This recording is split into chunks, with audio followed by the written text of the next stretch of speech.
Sami. Şimdi Sami Askerov. Yok. Rafet Mehmet'in Rafet Mehmet'in. Salam verirken, eşk olsun. Sakin dostlar, sakin. Sami Askerov 3. stolar. Kim? Sami Askerov. Samir Asyarov.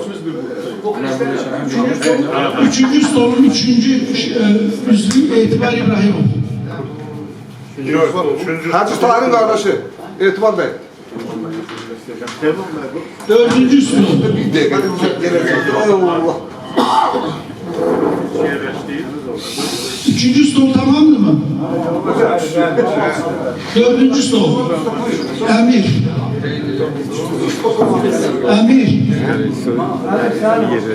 Bunları sen pul verirsin. Ahmet 4. stol. Elizbar Hüseyinov 4. stol. Deniz var. Telefon выключить, пожалуйста. Всем уже сказали. Или без звука. Ferhat Orucov 4. stol.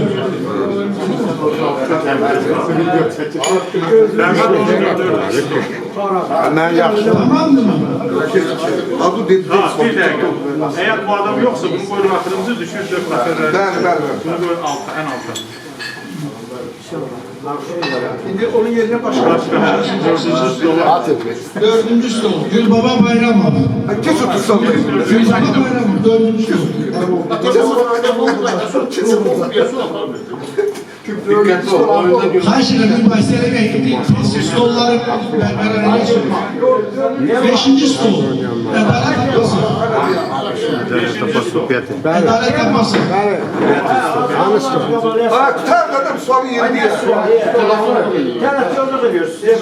Şamil Aliyev 5. stolun 2. üzvü. Şamil Aliyev. 5. stolu başka. Zamin elime kola. Behram Süleymanov.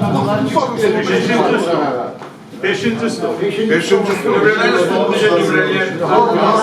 Ben ömrelerini de stollar zaman gözle göz attı işte. 6. stol Şahali Güliyev. Şahari. İkbal Aslanov. 6. stol. Füzuli Mehmetov 6. stol. El Capone. 6. stol tamam mı? Ay yok bir baktı. Nasıl taraf görüyor? Çünkü tabii sen ne? Öyle. Çünkü akıllı çıkıyor. Bak. Füzuli Mehmet. Güzelim Mehmet.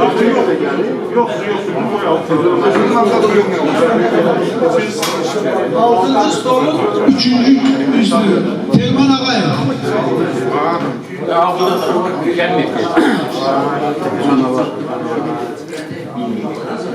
7. stol Reşit Beretzade.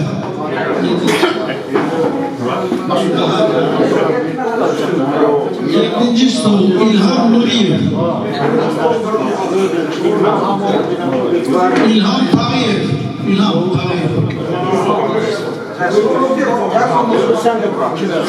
8. stol Reşit Ahmedov. Reşit Ahmedov da. Reşit Ahmedov 8. stol. Rafael Mirzayev 8. stol. Halik Eleskerov. Halik Eleskerov. 9. stol Fahrettin Abdullayev. Yani yürü. Nazım Mehmetov. 9. stol Nazım Mehmetov. Nazım Mehmetov geldi mi? Arkadaşlar görsün de salam verelim. Şevki Esedov. 9. stol. 9 müqəddəs rəqəm. En güçlü oyuncu. Ha, geldiler. 9. stolda 4 nefer olur. Cömert Nebiyev. Cömert Nebiyev. 4 nəfər. Ha, 4 nefer olur. Ve 10. stol Şakir Emreslanov. Ali Nahmedov. 10. stol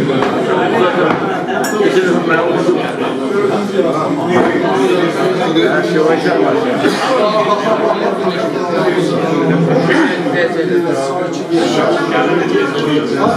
ve Füzuli gelmediler değil mi?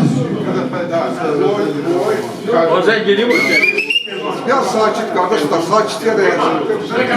Telman Bey, burada bir yoldaş dedi ki ben yazılmamıştım.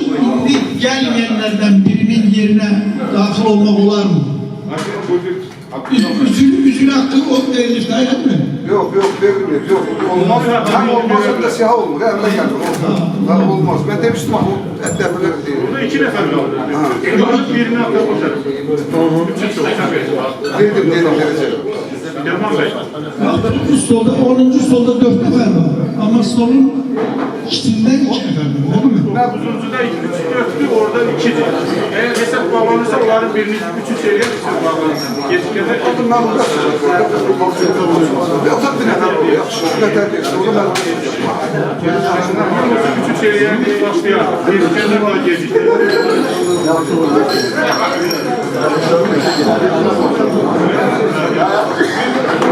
Çok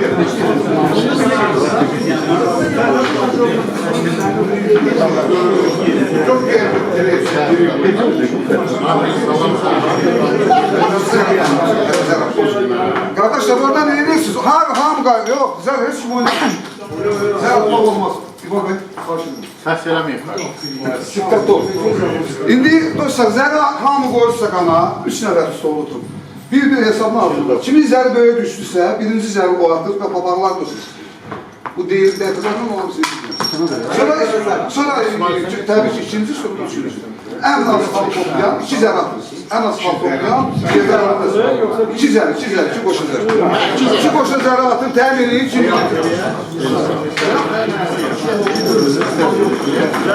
üçüncü oyun sanı burada.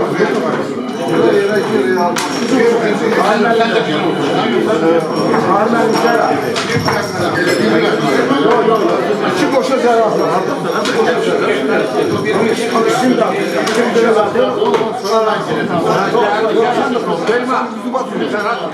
Ferhat geldi.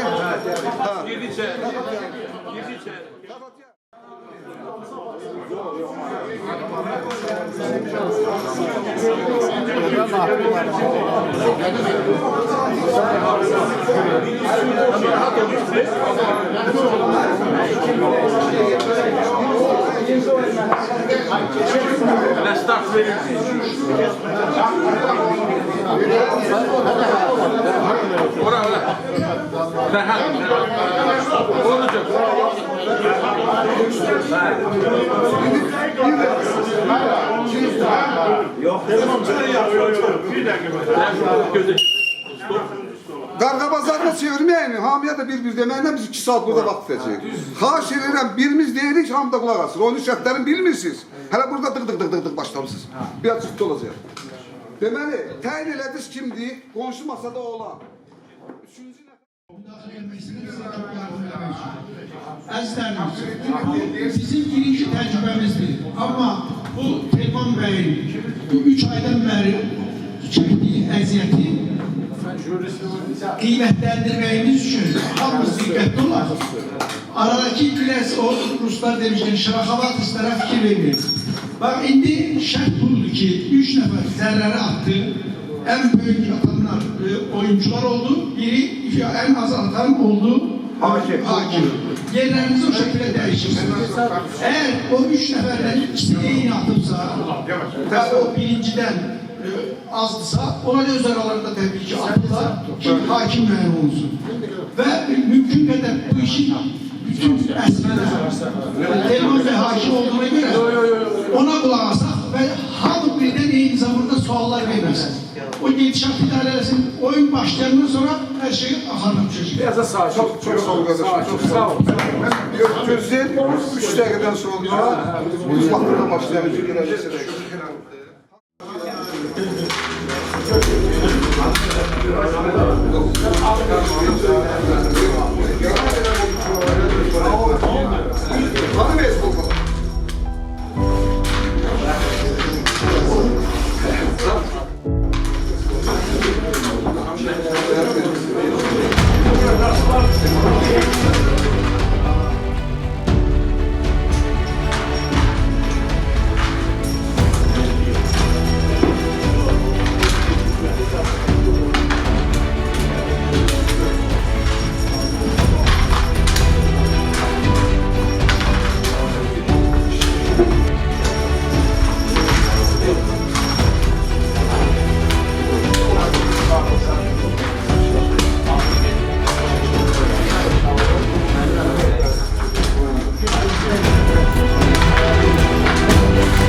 Hörmətli dostlar, bu gözəl turniri təşkil edən idarə heyəti, jüri heyətindən istəyirəm ki, ürək sözlərini götürək, müsahibə alaq. Deməli, bu Nərtaxta turniri təşkil edən jüri heyətindən biri Natiq bəydir. Natiq bəy, bu turnir haqqında nə deyə bilərsiniz? Əvvəla salamlayıram hər birinizi. Azərbaycan xalqının gözəl oyunudur. Biz bunu çoxdandan nətər deyim, yüz illərlə, min illiklərlə oyundur da, gözəl oyundur. Bir də ki, povoddur ki, milləti bir yerə yığmaq üçün. Oyunçu aparsın, hər birinizə qələbə arzulayıram. Çox gözəl turnirdir. Təşkilatçılara ürəkdən nətər deyim, öz minnətdarlığımı bildirirəm. Oyunçu aparsın, qələbə sizinlədir, bizimlədir. Evet. Sağ olun. Sağ olun. Sağ olun. Burada yəni əsas odur ki, burada uduzan yoxdur. Bütün hamı qalibdir. Bizim jüri heyətində bizim vətənimizin gözəl hüquqşünaslarından biri Aydın müəllim iştirak edir. Aydın Qurbanov. Aydın müəllim, bu turnir necə ədalətli keçirmi? Turnir ədalətli keçir. Çünki bura ədalətli insanlar yığışıblar. Yəni Azərbaycan xalqının qanında ədalət var. Bizdə 3-4 il bundan qabaq tez-tez belə məclislər keçirilirdi. Belə olmasa da başqa adına məclislər keçirilirdi. Amma bugünkü turnir göstərir ki, Azərbaycanlılar həmişə birdilər. Həm qəmli günlərində, həm sevinç günlərində, həm yarışda, həm döyüşdə həmişə birdilər. Və bu turniri keçirmək üçün, keçirdiyi üçün, təşkil etdiyi üçün birinci növbədə Tilman Ağayeva, Kəlanlı Tilmana və onun yaxın dostlarına minnətdarlığımı bildirirəm ki, bu Azərbaycanın birliyini bir daha göstərdi. Təşəkkür edirəm. Bizim bu jüri heyətində iştirak edən şəxslərdən biri Rusiya Jurnalistlər İttifaqının üzvü bizim dəyərli jurnalistimiz Cəfər Sadiq müəllimdir. Cəfər Sadiq müəllim, bu turnir haqqında nə deyə bilərsiniz? Necə keçir? Hər birinizi təbrik edirəm. Çünki son bir neçə ildə Moskvada birinci belə tədbirdir ki, hamı Aydın müəllimin dediyi kimi ədalətli şəkildə qalibi müəyyən eləmək üçün bir araya gəlir. Yayın günündə əslində bu qədər həm yerimizin bir araya gəlməsi özü bir qələbədir. Yəni burada oyunda, stolda, masada uduzanlar olacaq hər halda. Amma ümumi hesabda hamı qalibdir. Çünki birinciyi bütün təkcə Azərbaycanı yox, bütün şərq aləminin və bəzi yerlərdə, hətta demək olar beynəlxalq aləmdə çox populyar olan bir oyunu biz burada təkrar canlandırmaya çalışırıq. Və çalışırıq ki, görünsün ki, masa arxasında qalibi müəyyən eləmək daha doğrudur, nəinki cəngə çıxmalıdır. Ona görə təkrar olaraq hamını təbrik edirəm və yarışımız gördüyünüz kimi çox gözəl davam edir. İkinci tur başlayıb və əsəbləşənlər də var, təbiidir. Çünki uduzub əsəbləşməmək mümkün deyil. Amma oyundur, el arasında deyilən bir ifadə var. Oyuncu aparsın deyirlər. Amma oyuncu aparsın olsa zərin rol olmaz. Zər həll edir kimi qoyur. Və məharət. Yenə mən hamını təbrik edirəm. Qaliblərə də və hamıya qalib olmağı arzu edirəm. Ki mümkün deyil əslində. Qalibləri də bu başdan təbrik edirəm. Sağ olun. Bizim bu jüri heyətində bizim kocaman iştirak heyət üzvlərindən biri Güloğlan müəllimdir. Güloğlan müəllim, bu turniri bilirəm ki, ən çox əziyyət çəkən şəxslərdən biri sizsiniz. Bu turnir, ümumiyyətlə bu bizim xalqın adət-ənənəsi, bunun davam elətdirilməsi nə qədər vacibdir? Sualınıza görə çox sağ olun. Mən belə hesab eləyirəm ki, nərd oyunu bizim millətdə ən çox, ən geniş istifadə olunan oyunlardan biridir. Rusca belə bir məsələ var. Если в nardo не играл, все равно что проиграл. Yəni nərdə oynamırsansa elə hesab olunsun ki, uduzmusan. Burada iştirak edənlərin hamısı qaliblər sırasındadır. Öz vaxtlarını sərf ediblər. Bizim yoldaş Telman Ağayeva dəstək göstəriblər, iştirak üçün gəliblər. Güclü oynayanlar da çoxdur, sadə oyunu sevənlər də çoxdur. Bu həmişə bizim aramızda mehribançılığı böyüdür, yüksəldir. Biz də təzə yoldaşlarla tanış oluruq, səmimi insanlarla münasibət bəsləyirik. Ona görə də çox şükür ki, belə bir imkan var. Biz də gücümüz çatan qədər buna həmişə dəstək olmağa hazırıq. Elə bilirəm ki, bu ənənə 1 il, 3 il, 10 il və ondan da artıq olaraq davam eləyəcək həmişə. Çox sağ olun. Çox təşəkkür edirəm jüri heyətinə, bu turniri təşkil edənlərə. Yəni belə bir peyğəmbərimizin belə bir sözü var. Deyir ki, bir xeyir işi təşkil edən adam, bir yolu açan, bir xeyirli yolu başladan onun sonra davam elətdirmiş kimidir. Yəni kim onu sonra davam elətdirsə, onun başlanğıcını qoyan şəxs kimi onlar da ondan bəhrələnir, savab qazanır. Buna görə bu gözəl işi təşkil edən Telman bəy və bu gözəl jüri heyətinə təşəkkür edirik. Cəfər Sarıqoğlu da deyəcək. Sizin sözünüzün davamı olarak sözünüze kuvvet. Yani burada biz birinci çok herkes yeni tanışlar kazandı. Çoklu yeni simalar var ve dediğiniz gibi Telman Ağayev bizim hamımız için bir kəşf oldu. Son 3 ayda Telman Ağayev'in tek başına bu turnirin yaranması için çəkdiyi əziyyət, bəzən böyle təşkilat komitesi yaradılır, onlara bütçe ayrılır, onlar müxtəlif şeyləri fikirləşirlər. Ama Telman Ağayev əslində böyük bir ansamblın təkcə ifaçısı oldu. Hem musiqicisi oldu, hem təşkilatçısı oldu, hem senari müəllifi oldu, hem de bizim hamımızı bura yığan əzmkar, iradeli, arada hisli, arada tələbkar. Yani bu oyunun bugün belə olmasının əsas bir nömrəli səbəbkarı Telman Ağayev'dir ki, biz hamımızın adından ona ayrıca təşəkkür düşür. Sağ olun. Çok sağ olun. Sağ olun. Teşekkür ediyorum. Sağ olun. Salam hörmətli dostlar. Hər vaxtınız xeyirli olsun. Bugün 25 iyul Moskva şəhərində Qurman restoranında bizim həmyerlilərimizin təşkil etdiyi Nərtaxta turniri keçirilməkdədir. Turnirin əsas təşkilatçısı Telman bəydir. Telman Azəri, o cümlədən Güloğlan bəy burada turnirin əsas təşkilatçılarından biridir. Aydın müəllim burada turniri əsas heyətində iştirak edən şəxslərdən biridir. Burada bizim diasporamızın fəal üzvləri iştirak edir. O cümlədən Moskvadan, kənardan da bura gələn soydaşlarımız var. Hamıya təşəkkür edirik. İndi Azərbaycandan gələn də var. Azərbaycandan gələn də var. İndi biz bu turnir haqqında məlumatı əsas təşkilatçı Telman bəydən öyrənəcəyik. Telman bəy, bu turnirin təşkil olunmasında məqsəd nədir və bu turnirin davamı gələcəkmi inşallah? Sualınıza görə çox sağ olun. Öncəliklə bütün turnir iştirakçılarına öz minnətdarlığımı bildirirəm. Bu turniri təşkil etməkdə mənə yaxından kömək edən, adlarınızı çəkdiyiniz qardaşlar və çəkmədiyiniz bəzi soydaşlarımızın da adlarını o siyahıya əlavə edərdim. Natiq müəllim, Cəfər Sadiq müəllim, çox sağ olsunlar. Bizim Əhmədov özü hal-hazırda burada yoxdur, vacib iş olduğu üçün. Şakir bizim komutanımız, Əmr Aslanov. Gözəl insanlardır və adlarını çəkmədiyim digər yoldaşlar da yəqin ki, məni bağışlayarlar. Onların adını yəqin ki, siz çəkdiniz. Yəni, birlik, ünsiyyət, insanlarımızı bir araya toplamaq, tarixi 5000 ildən böyük olan bu nərdin qərb eldə də qorunub saxlanması, bildiyiniz kimi nərd bu Farslar tərəfindən ixtira olunmuş masaüstü oyundur və Azərbaycanda da çox sevilir.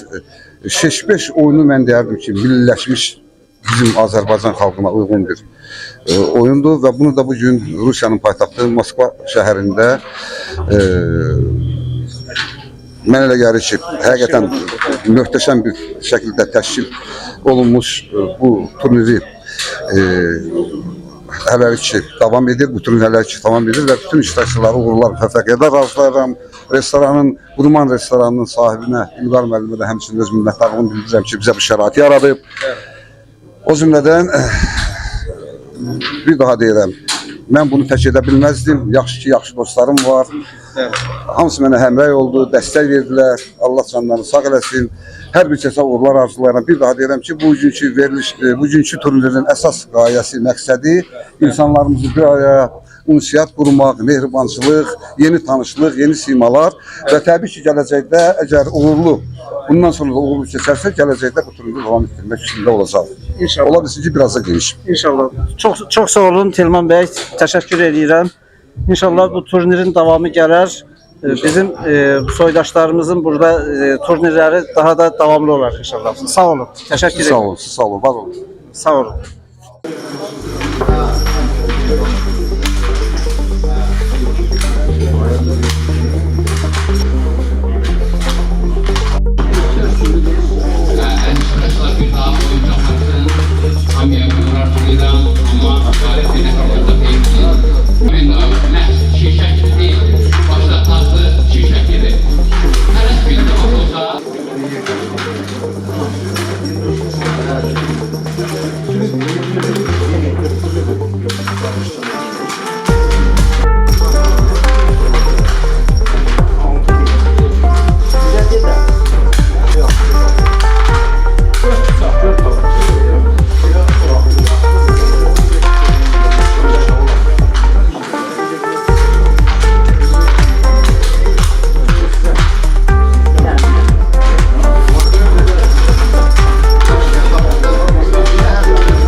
Bu il 25-i 07-si 2026-cı ildə Moskva şəhəri Qurman kafesində neft turniri keçirdirik.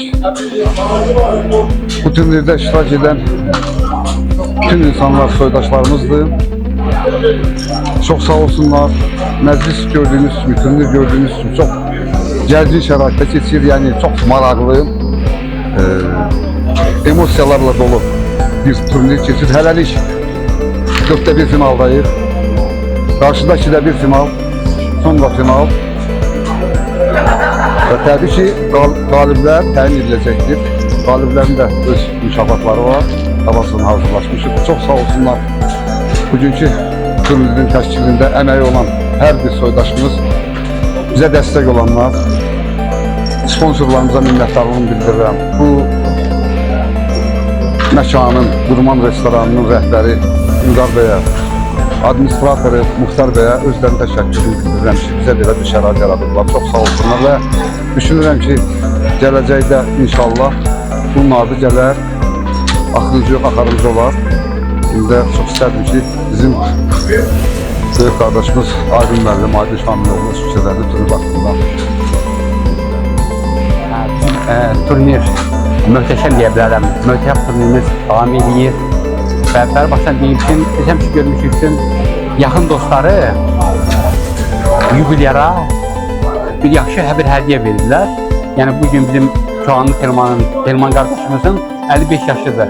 Amma Telman burada da bizdən qabağa düşdü. Yəni dostlarına, təkcə dostlarına yox, eyni zamanda vətəndən uzaqda yaşayan Azərbaycanlılara öz yubileyində hədiyyə payladı. Hədiyyə verdi. Belə bir gözəl bir məclis, möhtəşəm bir məclis hazırladı, təşkil elədi. Mən bütün Türk iştaşlarına, başta turnirin təşkilatçısı, bizim yubileyarımız Telman Ağayeva, Cana Telman'a olmaqla hamıya minnətdarlığımı bildirirəm və onu da arzu edirəm və əmin edirəm ki, bunu oxşar və ya Azərbaycanları birləşdirən hər hansı bir məclislər yenə davam edəcəkdir. Biz nə qədər ki Azərbaycanlılar var, bizim həmişə bildiyimiz bir olacaq.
Azərbaycan xalqı özünün yerə mana verəm, özünə Azərbaycan.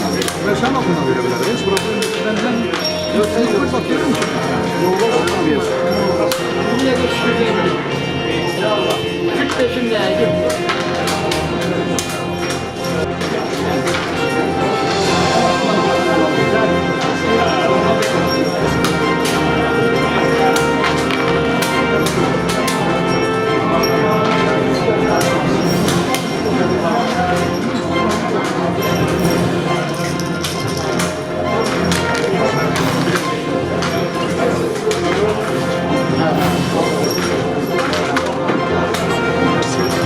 Thank you.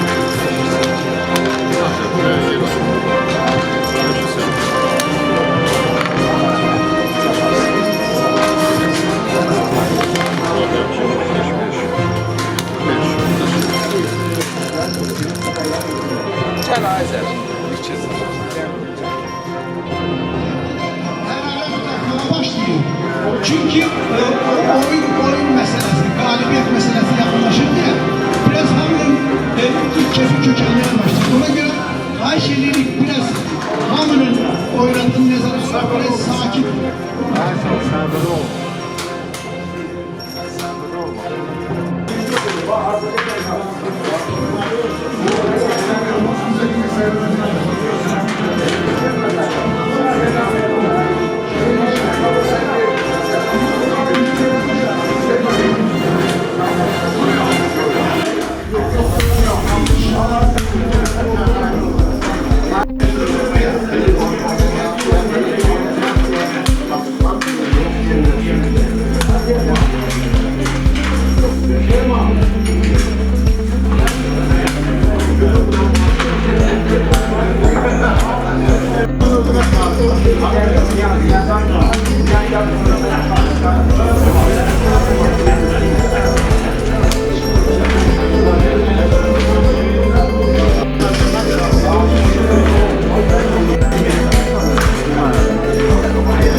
Değerli iştirakçılar, əziz qardaşlar, həmvətənlər, bu möhtəşəm turnirin ən gənc, ən cavan iştirakçısı Rafet Məmmədovdur.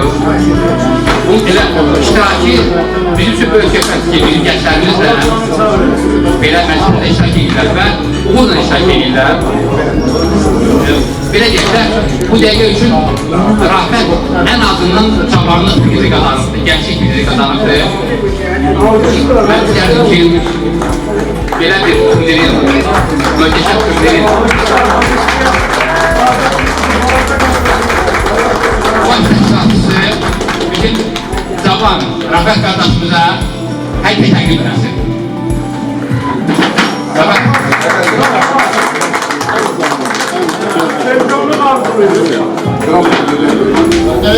Sağ olasın, həmişə belə turnilərdə, həmişə gözəl günlərdə görək, gözəl bir xatirə, gözəl bir video, gözəl bir şəkil.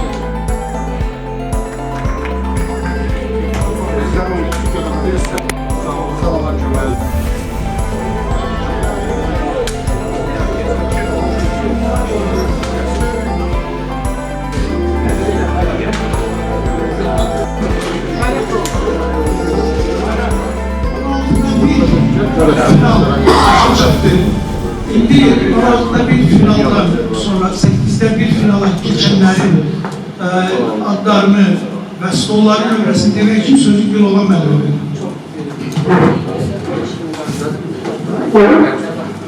Yarışımız devam edir. Gələn mərhələdə iştirak edənlər və onların stollarının nömrələri. Birinci stol Atif Mamedov, baş sponsor Raşid Ahmedov. Birinci stol. İkinci stol Tahir Ağayev. Tahir Ağayev'in adı Samir Askerov. İkinci stol.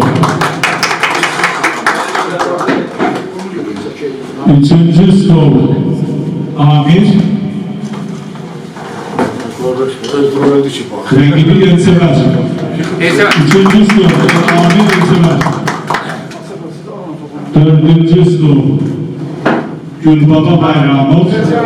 Hele ki en büyük fanların birinci yediğidir. Rengibi Fəxrəddin Abdullayev. Dördüncü stol.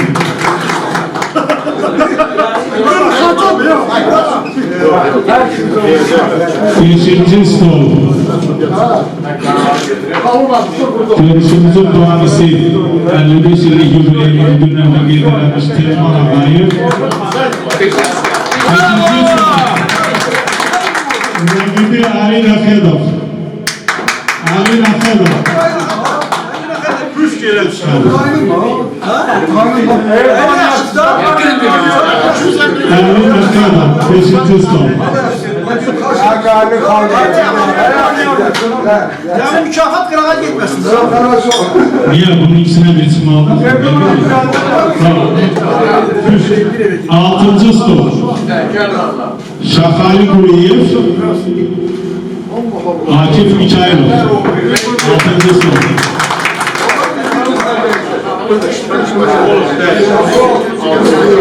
7. stol. Sakit olun. Değişik gelikler yeniden yazıcı. 7. stol. Reşat Medetzade, Nazım Mamedov. 7. stol. 8. stol. İlham Nuriyev, Şerhan Orucu. 8. stol. İlham Nuriyev, Şerhan Orucu. Buyurun.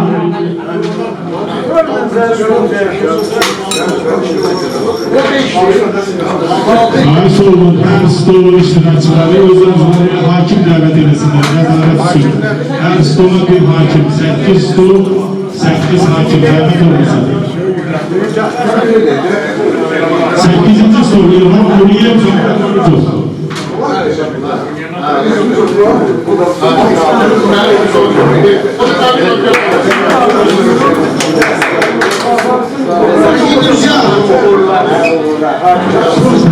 Прошу занять свои места. У меня маленькое объявление. В нашем турнире участвует гость. Почетный гость нашего турнира. И мы очень хотим, чтобы он поделился с нами своими впечатлениями. Поэтому я приглашаю Николая Дмитриевича Маслова.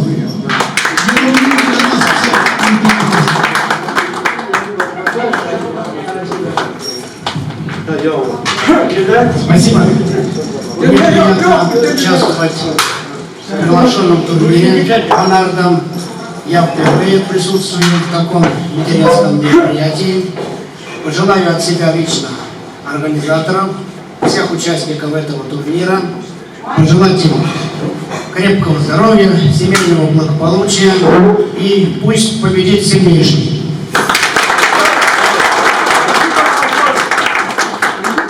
Değerli iştirakçılar, bizim en çətin mərhələmiz başlayır, yəni 8'e 1 final, sonra da 4'te 1 final, sonra finala gidəcəyik. Bunun üçün biraz beyin şəkməliyik. Rəsmi deyirlər də bu. Hər sparikdən əvvəl razmik eləməliyik ki, sonra yaxşı işləşə yerlər. Razmik üçün biz viktorina hazırlamışıq.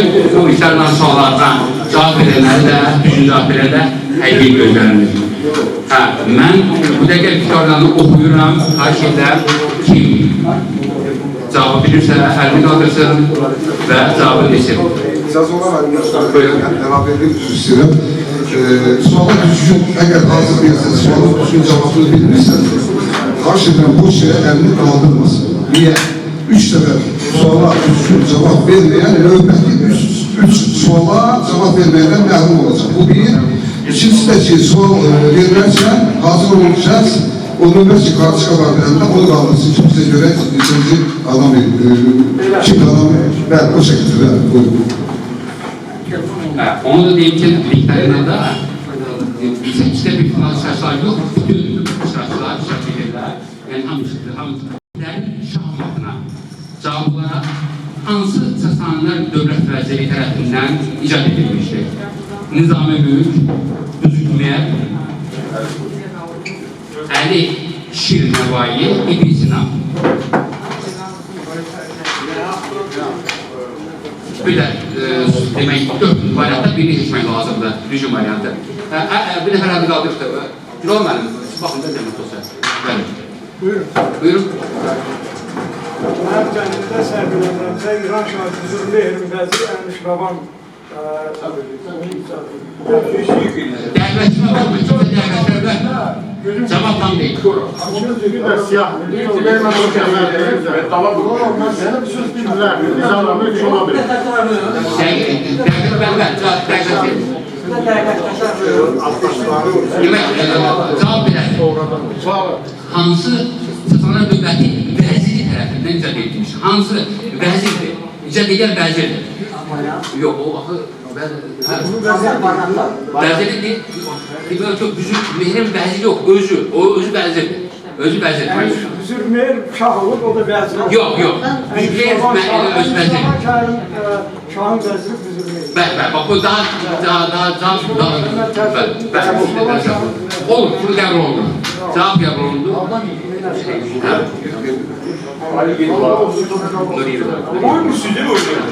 İkinci sual.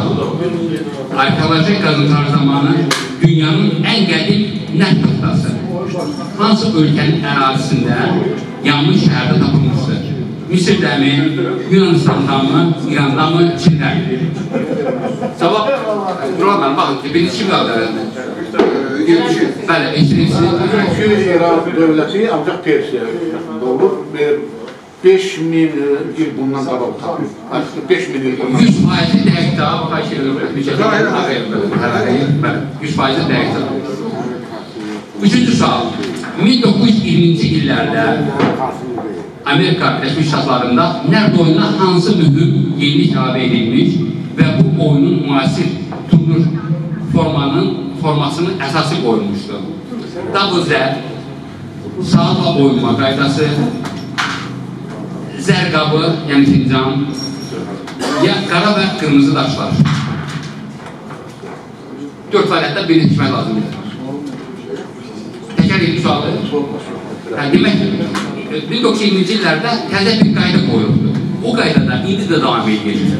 Demək, bu qayda belədir ki, təzə bir oyun qaydası Amerikada WZ, yəni qoşaq, xalqların ikiyə qatılmaq üçün saatla oynama qaydası, zərqabı və qara və qırmızı daşlar. Bunun hansı düzgün cavabdır?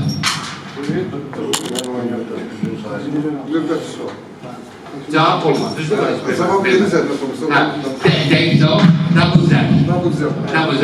Bugün sözü dar olmadı. Dördüncü sual. Qədim şərq fəlsəfəsinə görə neft taxtasında hər tərəfdə 12 xana nəyi rəmz edir? İnsan ömrünün illərini, gecə və gündüzün saatlarını və ya ilin 12 ayını mı, həftəli günlərini mi, şahmatdakı piyadaların sayını mı? 20. 20, buyurun. Gecə və gündüz. Gecə və gündüz, yəni sizdə 12 gecə və gündüzdür. Gecə gündüz saatlar beklemeksiniz. Gece gündüz. Yoksa yani dersin. Gece gündüz abi böyle gidecek. Gece gündüz saatları. Yani 24 yer bölüm. Böyle. Cevap. Adalet olmazsa qəbul oluna bilər. Yəni 100% değil, 80% cevap qəbul oluna bilər. Türkiyə bölüm. Dəyə 24 saat Türkiyə bölüm. Var, başkaları var. Ama dersin değil. Qara və alt daşlar gecə gündüzü təmsil edir. Suallar olacak. Cavabı qəbul edir. 1992-ci ildə IBM-in tədqiqatçısı Gerald Tesara tərəfindən yaradılmış neyron şəbəkə əsaslı proqram nərd oyununun strategiyasında inqilab elədi. Bu proqramın adı nə idi? Telegramın, Deep Blue, AlphaGo, Stockfish. Tekrar edeyim yoksa? Ehtiyaç yok. Yani geçtik bir zaman. 6. sual. Bir damcı ağlı olan insan nə kimi gözəl oyunu boyu mənasız karta vaxtını sərf edəməz. Nə ədalətli döyüş, əql və bəxtlə bağlı olan maraqlı bir oyundur. Bu sözlər hansı yazıya aiddir? Mark Twain, Rabindranath Tagore, Charles Dickens, Mirza İbrahim. Kimə aid bu sözlər? Mirza İbrahim? Cavab səhvdir. Cavab səhvdir. Bəli, cavab səhvdir. Başka cavab yoxdur. Düzgün zamanda. Düzgün cavab yox. Düzgün zaman yaxşı olar. Ha, yaxşı. Bu söz Marifləşdirlər. bəli, Dickens'e aiddir. İngiliz yazışı. 7. sual. Zəl pis verdiğini, yəni əlin pis verdiyinə görə şikayətlənmə. Çünki əsl usta zərlərin tərs verməsini öz ağlı ilə cərəndə görür. Bu sözlərin müəllifi hansı təfəkkirdir? Nizami Gəncəvi, Firdovsi, Əlişir Nəvai, yoxsa Aleksandr Kuşev? 8. Nizami Gəncəvi. Başka cevap var mı? Cevap düzgün değil. Mikail Müşük yok. Bir de tekrar edelim. Nizami Gəncəvi, Firdovsi, Əlişir Nəvai, Aleksandr Kuşev. İki mənli qaldı. Firdovsi, bəli. Firdovsi deyəsən, iki nəfərli qalmış. Bu birincidir. Birinci, bəli. Onda Nuriyev. Nuriyev Firdovsi, bəli. Düzgün cevap Firdovsi. İlham Nuriyev. 9-cu, hələ ki qabaqda İlham Nuriyevdir. İki qalından bəli. Şahin Çəmbər kəndi Nərtaqda şeirində iki zərb nəyə bənzədirdi? Yerlə göyə, ayla günə, sübüklə ətə, tacla taxta. Baxın, cevaplara baxın, kimin əmini alacaq? Çətin. Kim dedi? Əmir Əslanov şahid. Əmir Əslanov şahid. Yox, tacla taxta, sümüklə ət olur. Bu sümüklə ət söhbəti Germanla ma aid. Aidiyyət yoxdur. Orada variant 4 tane. Eğer ikisi səhv olmursa növbəti sual cevap vermeye rahat ol. Ona göre bir sual, bir nəfər cevap düzgün vermədsə, şımarlılıq, bizim növbəti sual. Yaxşı. Ayla günə, ayla günə. Hə. Demək, 10-cu sual şəhəri şöhrətdə ən qədim nəfr dəsti neçə min il əvvəl təsadüf edir? 1000 il əvvəl, 2500 il əvvəl, kitabında 5000 il əvvəl, 3500 il əvvəl, yəni 5000 il əvvəl. 5000 il əvvəl Birinci bizim yerimizdən qabaq orada göstərilir 509-574-cü illərdə tapılıb versiyalar. Nərtaqda tapılıb. Dəqiq nümayəndəci dağılır, lakin buna dəqiqlər davranır. Mən xahiş o saatla verdiyiniz var. Saatın dəqiqəsini adamın söhbət bağlayaqlar. Söhbəti bağlayaqlar. Rusiyada ən ucuz və ən çox nərtaqda hansı şəhərdə istihsal olunur? Dərbəndini, Moskva, Sankt-Peterburg, Nizhnovarod. O məndən başqa. Yox, hayır, ben yazdım.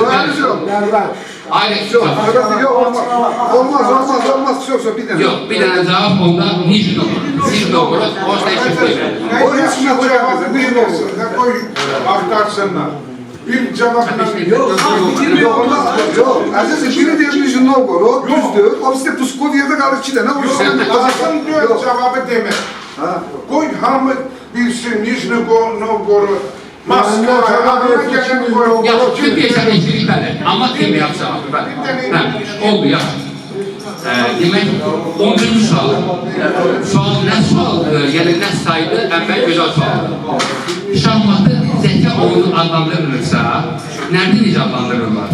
Şeytan oyunu, istirahat oyunu, dava oyunu, həyat oyunu. Kaç yeməz qaldı? 20 oyunu. Bəli, cevap düşündüm. Hədər tapasına. Hədər tapasına. Hədər tapasına. Hədər tapasına. Cevap verenlere çünkü Cevap vermiyor. Cevap vermesin. Sonunda, axırda hamı cevap verəndən sonra deyən hə, manket düz deyir. Ben deli deyəcəm. Böyle deyir, düzdür. Eğer tapılmayanda sen Yok. Sen düzdür, o düzdür. Hiç sen düz deyirsin. Onda bu saat İki ədədlərin üzərindəki talların, yəni dəqiqlərin ümumi sayı neçə bərabərdir? 40-a, 42-yə, 48-ə ya 55-ə. 55 eyni zamanda bizim təşkilatçı, bizim Teğman Ağayevin, Kaan Teğman'ın yaşıdır. Riyaziyatçı var. Birinci diye bizim Nuriyev kardeşimizin ona göre düşünce var. Beşiktaş onu Nuriyev. 62 değil. Onu tutarmış. Niye böyle? İndi bir dənə sual qalsın, bir dənə sual mənim özümdən hazırlamışam. Paket diyor sizə. Paketin içərisində tərif sizə düşən bir hədiyyə var. Alın təriflə, beyniniz əsasında kazandığınız hədiyyə var. Bu hədiyyə bir qalanı xatır. Bugünkü məclis turnirimiz, suallar, hər şey nərd ətrafında olduğu üçün bu da nərdə aid. Bu bir qala, mini qala. paketin içindeki nədir? Əgər, yox, tamam verir. Əgər bunu tapa bilsən, sənə müvəqqəti bir dənə hədiyyə verəcək. Dubl.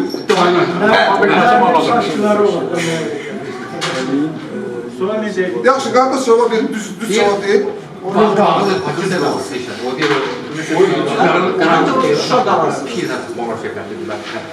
Mən qaladır dedim də, özüm dedim ki, qaladır. Nə üçündür bu qala? Tüs onu da dedim. Qız qalasının şəkili. Onu da bərdən dedim. Ancaq nərdə aid. Bütün suallar da nərdə aid. Hər şey nər 20-26'ya aiddir. Deyil. Qardaş, Allah köməyin olsun, mən zifrə salmadım. Göstərdin nə deyil, baxın.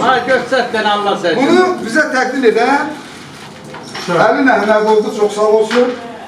Onu da mən almışdım, öz hesabına.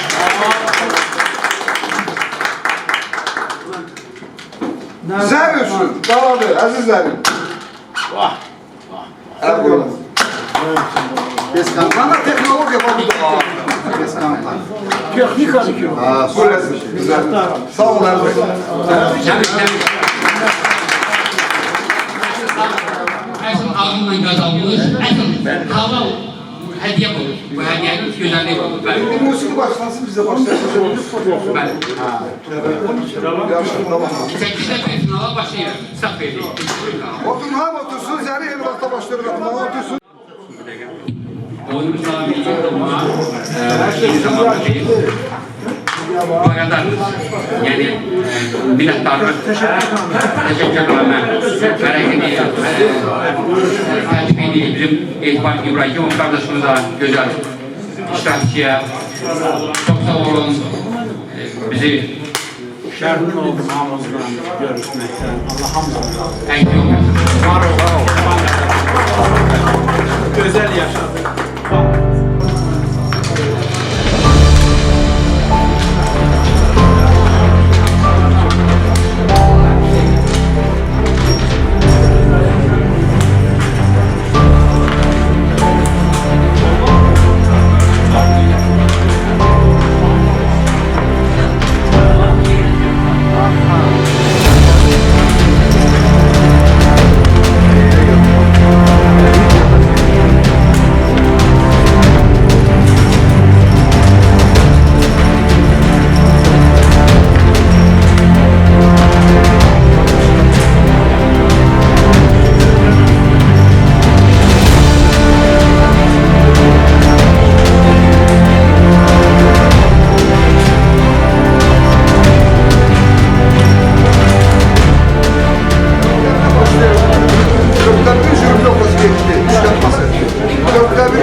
Rəqibin Nazim Mamedov.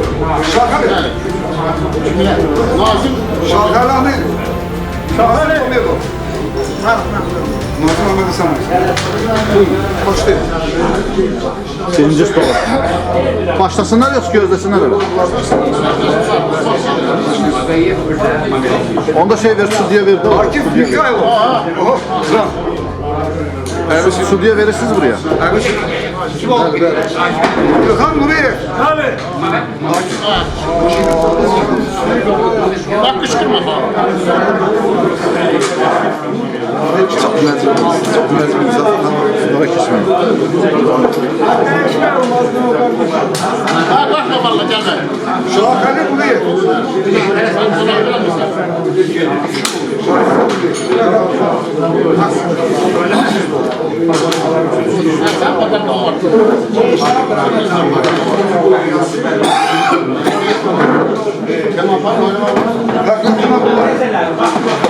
Fəxrəddin Abdullayev. Bakın. Fəxrəddin Abdullayev.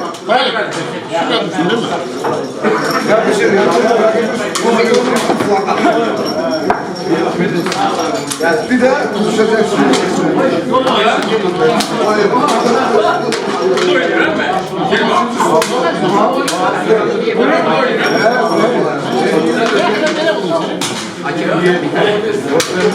Akif Mişar Vurman, İlham Nuriyev.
Başka burada. Korkmayın.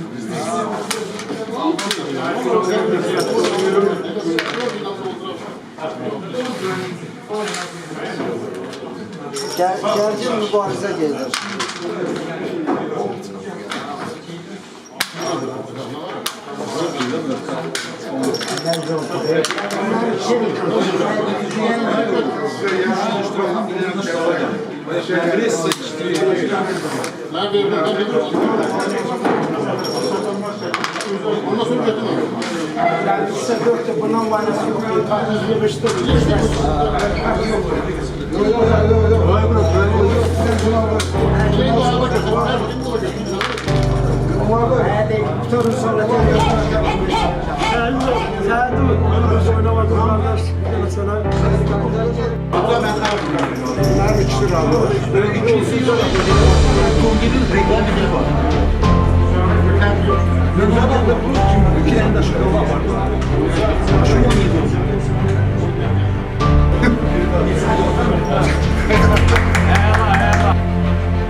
İştirakçıların her bir zahmetini nəzərə alaraq hər birinə təkbirnamə verilməsi. Çünki bugün 25'i hamının həyatında bir əlamətlər bir kimi qalsın deyə herkesin evinin bir köşəsində bu təkbirnamənin olmağını arzu edilir. Buna görə bugün bir dəvət edilir.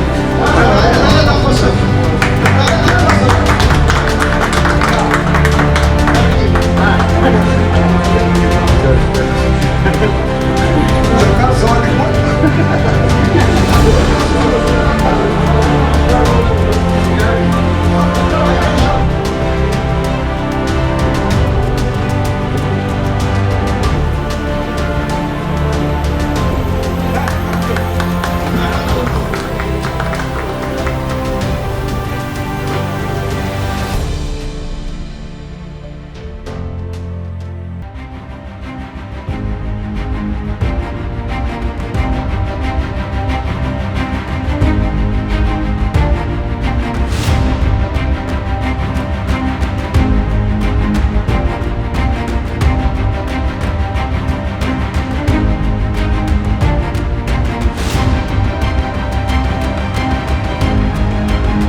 Birinci yerin tekliflerinin ayrıca olmasıdır. Ama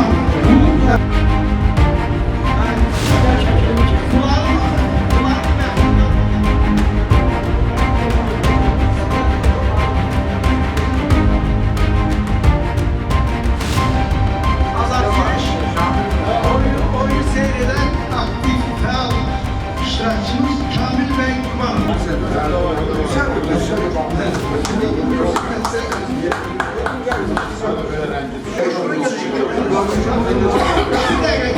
Yoldaşlar, meclisimizin en təsirli, en güzel hissesine geçelim. Bugünkü 9 saatlik marafonun galipleri ve bizim hamımıza lezzetli hisleri yaşadan 3 esas iştirakçını ve galipler simasında bura davet edilmek istiyorum. 3. yerin sahibi Akif Bey Mikailov.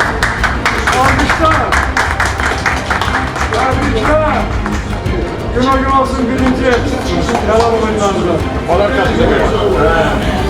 Alkışlar.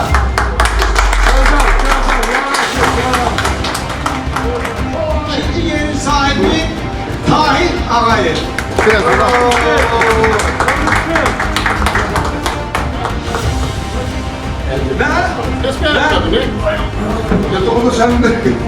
Turnirimizin yegane çok tevazukar galibi Şahin Bey Kuliyev.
Değerli iştirakçı Şaxalı Quriyevdir.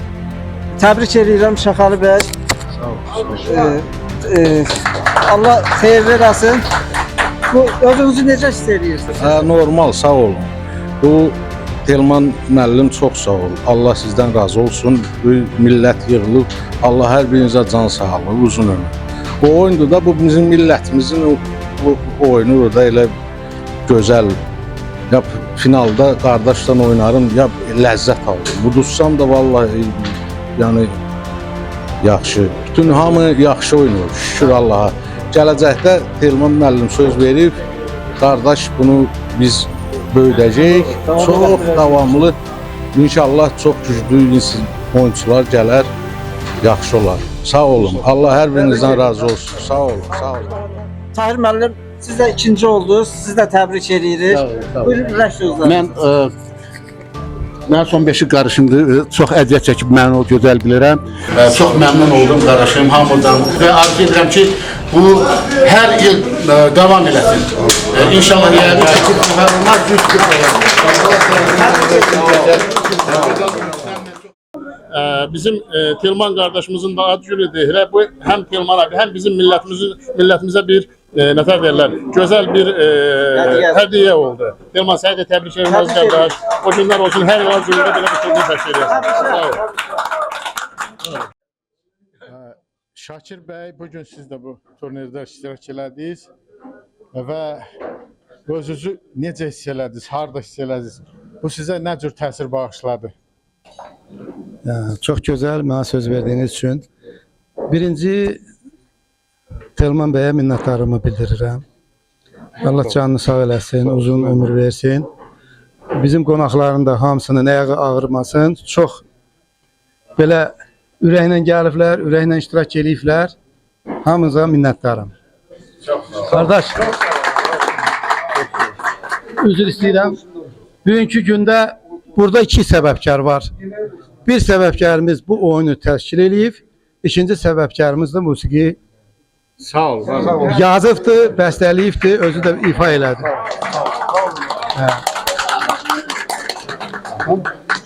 Bu yoldaşların hamısının bugünkü gündə bura yığılmağının bir nəfər səbəbkarı var, Aydın müəllim. Bu qrupu yaradıb, təşkil edib. Allah canını sağ eləsin, Allah ömür versin. Mən xahiş edirəm ki, bizim qrupu daha da böyütsün, daha çox ziyalılarımızı cəlb eləsin. Mən şəxsən Aydın müəllimə minnətdaram. Bu qədər sağ olun. Bir də xahiş edirəm, bizim qaliblərimiz kürsüyə qalxsınlar, şəkil çəksinlər. Hamımıza da yadigar qalsın ki, belə bir, üzr istəyirəm, belə bir məclis olubdur. Buyurun Aydın müəllim, ürək sözlərinizi deyin. Sağ ol. Mən bütün iştirakçılara öz minnətdarlığımı bildirirəm və birinci növbədə bu məclisin əziyyətini çəkən, bu məclisin təşəbbüskarı və yaratmağına nəhəng bir iş görən, həqiqətən nəhəng bir iş görən bizim Kəranlı Telman qardaşımıza.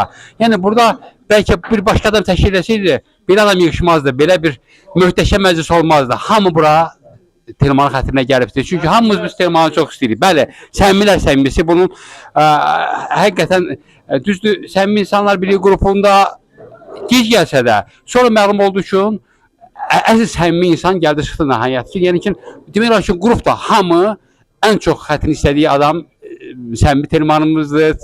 Hamı üçün qardaş, hamı üçün sirdaş, hamı üçün gözəl bir insan bizim Telman. Sağ ol qardaş, sənin yubileyini təbrik edib bir daha. Var olasın.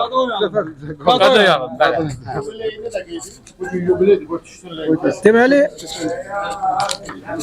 bugün təbii ki, hamının sözünün mübtədası da, xəbəri də Telman Ağayevdir. Adətən, bayaq dediyim kimi, adətən belə tədbiri təşkil edəndə ən azı bir 10-15 nəfərlik təşkilat komitəsi yaradılır və hərəsinə bir vəzifə tapşırılır və nəticəsi də çox hallarda görmüşəm ki, bundan çox-çox zəif olur. Amma bu tədbirin 98% yükünü çiyinlərində daşıyan Telman bəy Çolanlı olub. Ona görə xahiş edirəm bunu bir alqışlarla bir də təbrik eləyək və ən böyük səbəb, ən böyük maraqlı süjetlərdən biri oldu ki, Telman Ağayevin 2-5'i tamam oldu bu il, 55. Və bu gündə təsadüfdən 5 nömrəli stolda oturdu. Ona görə ayın 25'ində 5 nömrəli stolda 55 yaşı münasibəti ilə bu qədər cəmaatı bir yerə yığdı və belə gözəl bayram. Biz ona bayram eləyəsi yerdə o bizə bayram elədi. Təşəkkür edirəm. Dərtahtanın açılanda iç yüzündə nə gördünüz? Aslan bürcü, bürcü Telmanın bürcüydü. Gülbaba bəy. Mən də təkrar olmasın deyə Siravına öz sözümü deyəcəm. Mən bütün gələn insanların hamısına öz minnətdarlığımı bildirirəm və doğrudan da gözəl bir xoş gün yaşadıq. Blaqadariya bizim Kölanlı qardaşımıza. Allah səni var eləsin, sənin ad günü də bugün təbrik eləyəcəyik də orada və bütün gələn qardaşların hamısına minnətdaram. Sizi inandırıram ki, insanlar bir-birindən ruh alıb yaşamalıdır. Mən bu günləri çox gözəl ruh aldım, mənim üçün çox gözəl oldu. Allah üçün hamımızı var eləsin, minnətdaram hamımıza. Mən istərdim ki, Güloğlan müəllim də ürək sözünü desin. Şimdi mən çəkərəm, gəl sözünü desin, yəqin ki yekunlaşdıraq. Axşamınız xeyir əziz nər təvəkkərləri. Biz başlayanda oyunda bir deviz var idi. Если в нарды не играл, все равно что проиграл. Bütün burada oynayanlar hamısı iştirak elədilər, hamısı uddular. Hamınıza xoş günlər, xoşbəxtlik arzulayıram. Telman Ağayeva minnətdarlığımı bildirirəm və hesab eləyirəm ki, bizim hamımız ona dəstək olaraq qış oyunları yanvar ayında keçirməyə biz ona dəstək olacağıq. Yəni bu işin çox yükünü özünə götürdük. Bir balaca yükü paylaşdırarıq və yanvar ayında ildə 2 dəfə oyun keçirərik inşallah. Qış oyunları, yay oyunları. Nəzərdə belə tutulur. Sağ olun. Hamınıza minnətdarlığımız. İndi məsələnin maraqlı tərəfinə keçək.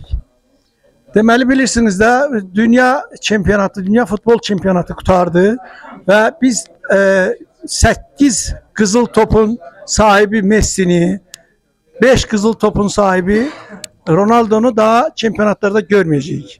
Ama bizim çempionatımız təzə başlayır.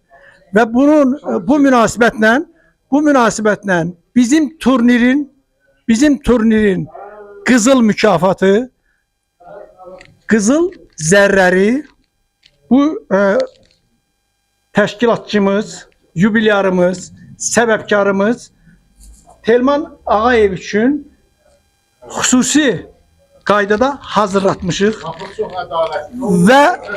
və bu əslində qızıldı, qızıl zərdi və Azərbaycan neftinin rəngini nəzərə alaraq üstünə qara rəng çəkmişik ki, başqa cür qiymətləndirməsinlər.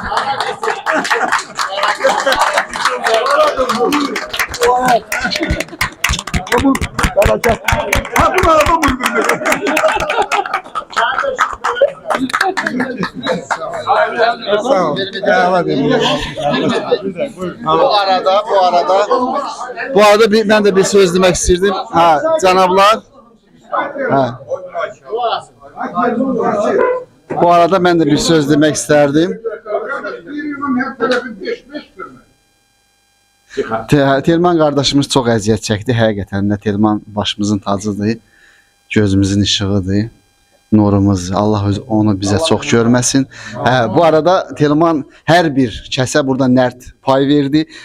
Mən də bir nərd hazırlamışam Telmanın özünə 55 yubileyinə. Çox ağır bir şeydir.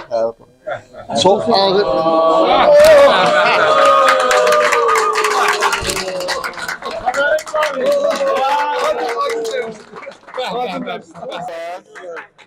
Sonra 55 daşlar ve T harfi, T baş harfi 55 ve bu da bizim kız, bizim uşaq sənə hediye.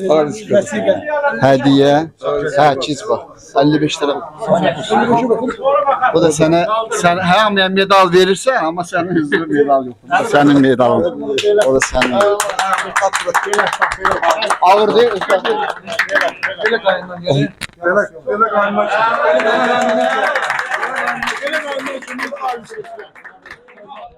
Arkadaşları, hürmetli galipler, ümumiyyətlə mənə elə gəlir ki, bugünkü turnirdə hamı galip oldu. Bugünkü turnirdə uzan olmadı.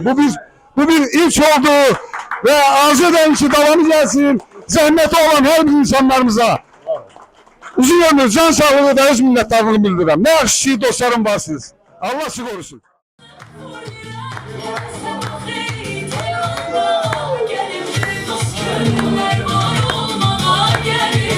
Şeyda bülbül güllü bağ